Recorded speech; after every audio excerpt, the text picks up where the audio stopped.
किया जा सकता। ध्यान से सुनना रे भाई। कई लोग कहते हैं कि श्राद्ध पक्ष आ गया, ये कर लेना चाहिए तो प्रेत योनि से मुक्ति हो जाएगी। पितरों की शांति के लिए ये कर लेना चाहिए तो पितृ मुक्त हो जाएंगे। पहले तो एक बात अच्छे से समझ लो, पितृ मुक्त नहीं होते, उनकी शांति होती है। क्या होती है? जम के बोलो जरा। उनकी शांति होती है।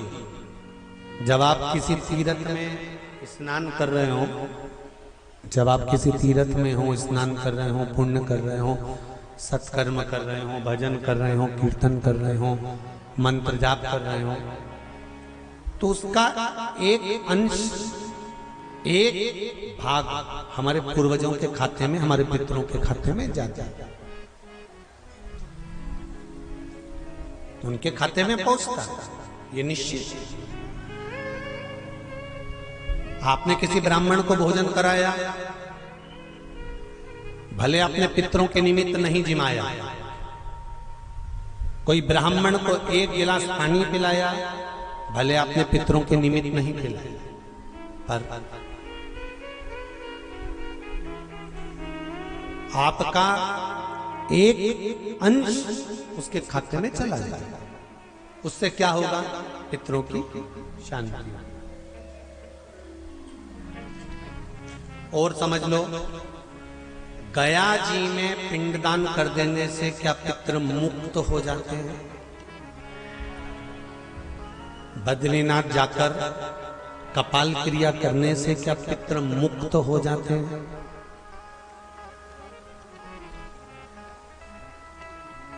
भाई,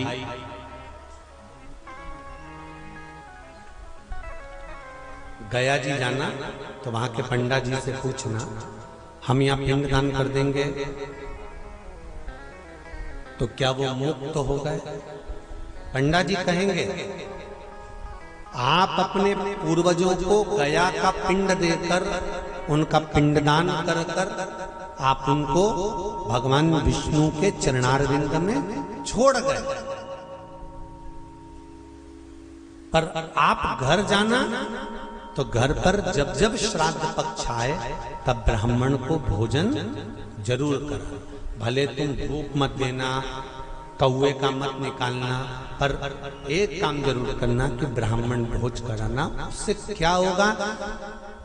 16 श्राद्ध में जब हमारे पितरों को, हमारे पूर्वजों को पितृलोक से छोड़ा जाता है, तो वो सबसे पहले जिस घर में रहे होते हैं, जहां उनका पिंड घर में दिया होता है, जहां रहे होते हैं, सबसे पहले वो वहां आते हैं, सबसे पहले वहां आएंगे। और अगर तुमने उनकी तिथि पर, उनके वार पर अगर आपने भोजन करा दिया है, तो उनकी मुक्तता नहीं, उनकी शांति हो जाती है।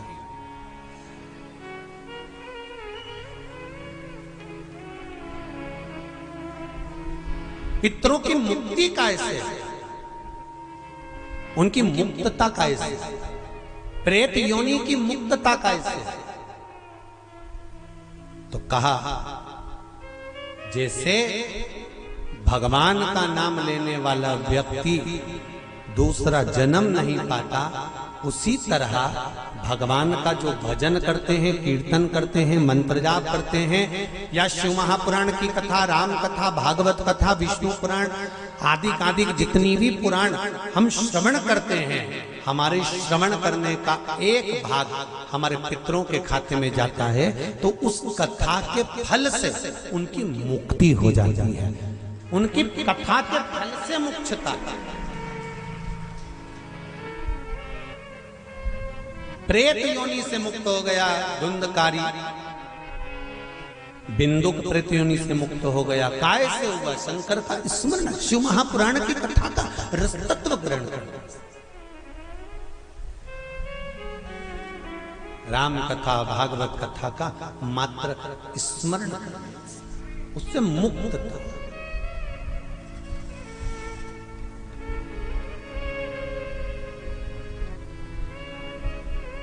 श्राद्ध पक्ष में चाहे चातुर्मास के अंतर्गत श्रावण का जो महीना चल रहा है, इस श्रावण के महीने में आप जो भगवान शंकर को 2 लोटे से जल चढ़ा रहे हो, 2 लोटे नहीं हो, घर में 2 कलश नहीं हो, तो कलश के ऊपर एक कटोरी भी रखकर लेकर 2 कटोरी से आपने अगर जल समर्पित करा है, इसका एक अंश हम पहले भी कथा में कह कर आए हैं कि आप शंकर भगवान को जब जल चढ़ाते हो, शंकर भगवान को जब जल समर्पित करते हो, उसका एक अंश घर में रहने वाले प्रत्येक मनुष्य के प्रत्येक जीव के खाते में चला जाता है।